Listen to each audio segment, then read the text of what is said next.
今日香港電影日啊，30蚊一套戲飛，你哋估下我睇咗邊套電影？就係劉德華嘅主演嘅《獵金遊戲》。見到劉德華其實都驚驚地嘅，但係睇過佢嗰套《繁城》又好似唔係話太差喎，咁啊信心啊多翻少少。呢套係一部中國大陸同香港嘅合拍金融犯罪劇情片嚟嘅。睇完後嘅總結就係咁嘅，開頭咧都幾現實啊，我都幾欣賞幾滿意嘅。中段咧其實有啲悶，話爭少少就恰着咗噶啦。咁後段咧就最失敗，覺得就係有少少 bullshit。做得金融嘅當然係為咗錢啦，講咩道德高尚啊，為咗呢個正義乜乜乜啊，即係好老土嘅故事嘅結尾咯，好似道德撚上身咁咯。咁有道德啊就唔炒股票去做神父啦，切！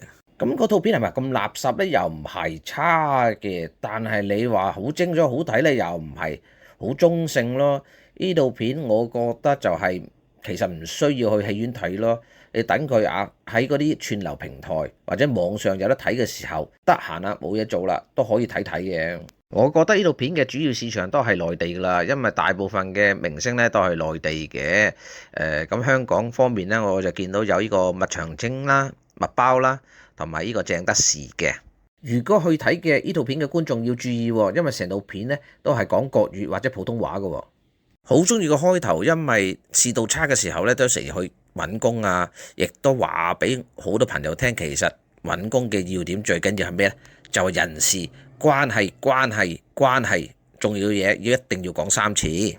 咁喺呢套片咧都有提及咩叫對賭協議，哇，簡直好似係天仙局，唔怪之連星爺都蝕到阿媽都唔認得啦。表面上係好似保障投資者嘅利益嘅，其實咧根本就係一個大嘅騙局，所以真係好危險啊！如果中意睇呢種類型嘅電影咧，咁我會介紹一部經典，就係1987年嘅《華爾街》，由 Michael Douglas 同 Charlie Chin 主演嘅，仲有大導演嘅 Oliver Stone。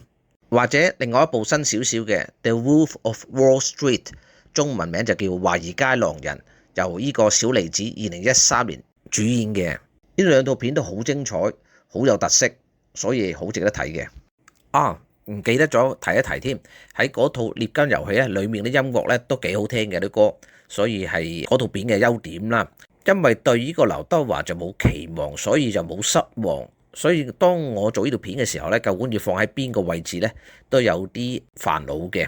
又唔可以放落去失望電影嗰度啦，亦都唔可以放喺介紹電影嗰度啦，因為我覺得呢套片唔值得介紹嘅。但係啱啱睇完又想講講佢，所以都係放喺呢個吹水水系列嗰度啦。好，咁今日嘅時間就差唔多啦，多謝各位觀眾嘅收聽同收看，記得臨走嘅4部曲啊！好多謝晒你哋，拜拜咯。